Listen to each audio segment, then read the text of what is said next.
नमस्कार मित्रांनो, स्वागत आहे तुमचं आपल्या YouTube चॅनलवर। मित्रांनो, पीएम किसान योजनेअंतर्गत लाभ घेण्यासाठी जे नवीन शेतकरी इच्छुक आहेत तर अशा शेतकऱ्यांसाठी मित्रांनो ही चालू घडलेले एक अतिशय महत्त्वाचे अपडेट आहे। नवीन वर्ष सुरू होत आहे, 2024-25 संपलेला आहे, 25-26 आता या ठिकाणी सुरू होत आहे। तर या 25-26 आर्थिक वर्षामध्ये आपल्याला पीएम किसान योजनेचे आणि नमो शेतकरी महासन्मान निधी योजनेचे सर्व हप्ते घ्यायचे असतील तर आपण पीएम किसानच्या पोर्टलवरती लवकरात लवकर ऑनलाईन पद्धतीने फॉर्म भरणं खूप गरजेचं आहे।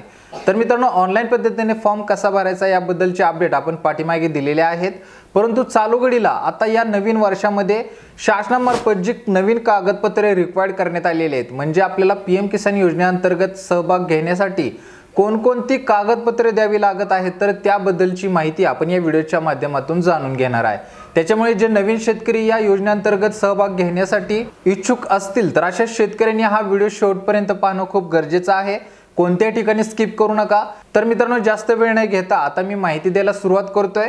तर मित्रांनो, पीएम किसान योजनेच्या पोर्टलवरती गेल्यानंतर तुम्हाला पीएम किसान योजनेसाठी ऑनलाईन पद्धतीने फॉर्म भरण्यासाठी सेल्फ रजिस्ट्रेशन मधून तुम्ही फॉर्म भरू शकता। तर फॉर्म भरण्यासाठी अगदी साधी आणि सोपी प्रोसेस आहे, परंतु सगळ्यात महत्त्वाचा मुद्दा येतो तो म्हणजे कागदपत्राचा। तर आपल्याला पीएम किसानच्या पोर्टलवरती फॉर्म भरण्यासाठी कोणकोणती कागदपत्रे रिक्वायर्ड करण्यात आलेली आहेत तर त्याबद्दल माहिती जाणून घ्या। या ठिकाणी सुरुवातीला सांगायचं झालं तर आपल्याला पीएम किसान योजनेमध्ये सहभाग घेण्यासाठी आपल्या स्वतःचं आधार कार्ड अपडेट झालेलं असणं गरजेचं आहे। ज्या शेतकऱ्यांनी स्वतःचं आधार कार्ड अजूनही अपडेट केलेलं नसेल तर त्या शेतकऱ्यांनी लवकरात लवकर आपलं आधार कार्ड अपडेट करून घ्या, ते अतिशय महत्त्वाचं असणार आहे। या आधार कार्ड बरोबर आपल्या घरातील आपली पत्नी असेल किंवा 18 वर्षाच्या आतील आपली मुले असतील तर यांचे सुद्धा आधार कार्ड आपल्याला या ठिकाणी स्कॅन करावे लागणार आहे। त्याच्यानंतर पुढे मित्रांनो दुसरी डॉक्युमेंट असणार आहे ती म्हणजे आपली सातबाऱ्याची।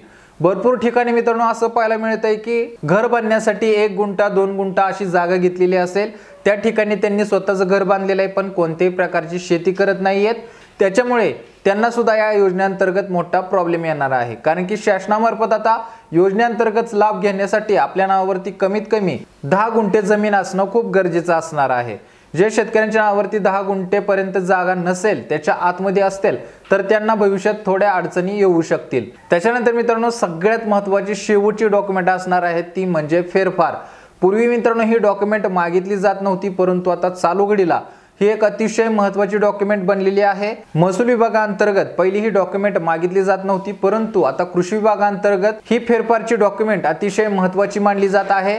ज्या शेतकऱ्यांच्या नावावरती जमीन कशा पद्धतीने आलेली आहे ही आपल्याला सादर करणं खूप गरजेचं असणार आहे। याच्यामध्ये शासनामार्फत रिक्वायर्ड करण्यात आलेले आहे की आपल्याला 19 पूर्वीचा फेरफार या ठिकाणी जोडावा लागणार आहे। ज्या शेतकऱ्यांच्या 19 नंतरचे क्षेत्र नावावर झाले असेल तर अशा शेतकऱ्यांनी आपल्या वडिलांचा फेरफार जोडणं खूप गरजेचं असणार आहे।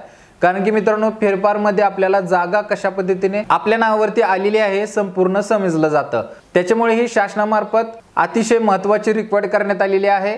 त्याच्यामुळे आपण फॉर्म भरताना आपला स्वतःचा फेरफार सुद्धा काढून त्या ठिकाणी जोडायचा आहे। तर फेरफार संदर्भात तुम्हाला या ठिकाणी मी व्यवस्थित समजून सांगितलं तरी पुन्हा एकदा सांगतो की आपल्या नावावरती 19 नंतर जर क्षेत्र झालं असेल तर आपल्या वडिलांचा फेरफार सुद्धा आपल्याला जोडावा लागेल, परंतु 19 अगोदर जर आपल्या नावावरती क्षेत्र झालं असेल तर आपल्याला वडिलांचा फेरफार जोडायची काही गरज नाही। आपल्या स्वतःच्या फेरफारवरती सुद्धा तुम्ही या योजनेअंतर्गत सहभाग घेऊ शकणार आहे किंवा तुम्हाला ऑनलाईन पद्धतीने फॉर्म भरता येणार आहे। तर ही मित्रांनो अतिशय महत्त्वाची डॉक्युमेंट रिक्वायर्ड आहे। जे शेतकरी या योजनेअंतर्गत सहभाग घेण्यासाठी इच्छुक असतील तर यांनीही ही 4 डॉक्युमेंट आपल्या जवळ असणं गरजेचं आहे, तरच आपल्याला ऑनलाईन पद्धतीने फॉर्म भरता येत आहे। ऑनलाईन पद्धतीने फॉर्म भरताना ही 4 डॉक्युमेंट आपली एकत्र PDF मध्ये स्कॅन करून 200 KB मध्ये ती आपल्याला त्या ठिकाणी अपलोड करायची आहे।